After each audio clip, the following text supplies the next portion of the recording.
बहुत समय पहले धरती पर एक विशाल जंगल था जिसे महाजंगल कहा जाता था। ये जंगल इतना बड़ा था कि इसकी सीमा तक कोई भी नहीं पहुंच पाया था। यहाँ हजारों तरह के जानवर रहते थे, शेर, हाथी, भालू, चीते, मगरमच्छ और असंख्य पक्षी। इस महाजंगल का राजा था शेर अर्नन, एक शक्तिशाली, समझदार और दयालु शासक। उसके साथ थे हाथी महासुर, जो सबसे ताकतवर था, और चालाक भेड़िया जेनो, जो तेज बुद्धि वाला योद्धा था। इनके नेतृत्व में जंगल में शांति और समृद्धि थी, लेकिन ये शांति अधिक समय तक नहीं रहने वाली थी। महाजंगल में हर कोई खुशी से रहता था। झरनों का पानी मीठा था, पेड़ हमेशा हरे भरे रहते थे, और शेर अर्नन की देखरेख में कोई भी जीव संकट में नहीं था। लेकिन इस अद्भुत जंगल से बहुत दूर, काले पहाड़ों के पीछे, एक भयानक शक्ति सो रही थी, अग्निदानव इग्नोरस। इग्नोरस कोई साधारण जीव नहीं था, वो एक ड्रैगन था जो आग उगलता था और जहाँ जाता वहाँ विनाश फैला देता। सदियों पहले जंगल के पूर्वजों ने उसे हराकर एक जादुई गुफा में बंद कर दिया था। लेकिन एक दिन कुछ लालची मनुष्यों ने पहाड़ों में सोने की तलाश में उसकी गुफा को तोड़ दिया। इग्नोरस जाग गया, वह गुर्राया, उसकी लाल आंखें क्रोध से चमकने लगी और उसने अपने पंख फैलाए। उसने अपनी पहली ही सांस में पहाड़ों के पूरे जंगल को आग में बदल दिया। अब उसकी नजर महाजंगल पर थी।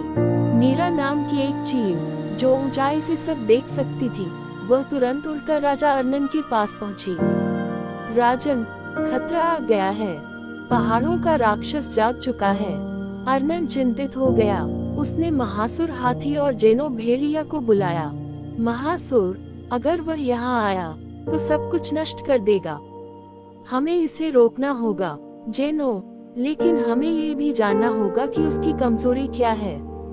राजा अर्नन ने महाजंगल के सबसे बुद्धिमान जीव रुद्र मगरमच्छ से सलाह ली। रुद्र, ड्रैगन की ताकत उसकी आग में है, लेकिन अगर हम उसकी सांस को रोक दें तो वह कमजोर पड़ जाएगा। हमें उसे ठंडी जगह पर ले जाना होगा। अर्नन ने योजना बनाई। हम जंगल की सबसे ठंडी झील, हिम झील की ओर उसे ले जाएंगे और वहां उसे हराएंगे। अर्नन ने जंगल के सबसे बहादुर योद्धाओं को इकट्ठा किया। एक महासुर हाथी, जिसके पास अपार शक्ति थी और जो अपनी सूंड से नदी तक मोड़ सकता था।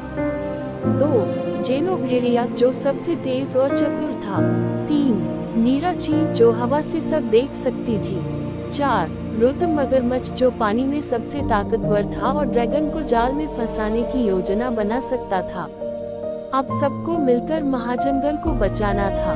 इग्नोरस जंगल के पास आ चुका था।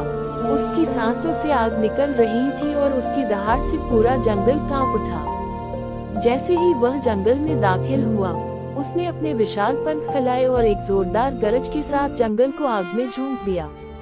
पेड़ धू-धू कर जलने लगे और जानवर इधर उधर भागने लगे। राजा अर्नन ने अपने योद्धाओं के साथ मोर्चा संभाला। पहला हमला, इग्नोरस ने आग उगली, लेकिन महासुर हाथी ने अपनी सूंड से नदी का पानी फेंका और आग बुझा दी। दूसरा हमला, जेनो भेड़िया और नीरा चील ने इग्नोरस की आंखों पर हमला किया, जिससे वह कुछ पल के लिए अंधा हो गया। तीसरा हमला, रुद्र मगरमच्छ ने इग्नोरस की पूंछ पकड़कर उसे नीचे गिरा दिया। इसी बीच अर्नन ने अपनी पूरी ताकत से इग्नोरस की सीने पर छलांग लगाई और उसके गले को अपने नुकीले पंजों से दबा दिया। इग्नोरस तड़प उठा। अर्नन ने देखा कि इग्नोरस कमजोर पड़ने लगा था, लेकिन अभी भी खतरा बना हुआ था। महासुर हाथी ने पूरी ताकत से अपनी सूंड से इग्नोरस को उठाया और उसे हिमझील की ओर फेंक दिया। ठंडे पानी में गिरते ही उसकी आग बुझने लगी और वह कराहने लगा। इग्नोरस ने संघर्ष किया, लेकिन अर्नन, जेनो, महासुर और रुद्र ने उसे पानी के अंदर धकेल दिया। कुछ ही देर में इग्नोरस की ताकत पूरी तरह खत्म हो गई और वह ठंडे पानी में डूब गया। महाजंगल के योद्धाओं ने महान विजय हासिल कर ली थी। जैसे ही इग्नोरस हारा, जंगल में शांति लौट आई। सभी जानवर वापस आ गए और राजा अर्नन को धन्यवाद दिया। जंगल के बीच एक विजय उत्सव मनाया गया। महासुर, जेनो, रुद्र और नीरा को महाजंगल के रक्षक की उपाधि दी गई। राजा अर्नन ने कहा, ये जंगल हमारा है, लेकिन इसे बचाने के लिए हमें हमेशा एक साथ रहना होगा। इसके बाद महाजंगल में कभी कोई संकट नहीं आया। ये कथा जंगल की महानतम विजय के रूप में सदियों तक सुनाई जाती रही। इस तरह शेर अर्नन और उसके साथियों की बहादुरी की यह कहानी हमेशा के लिए महाजंगल के इतिहास में दर्ज हो गई।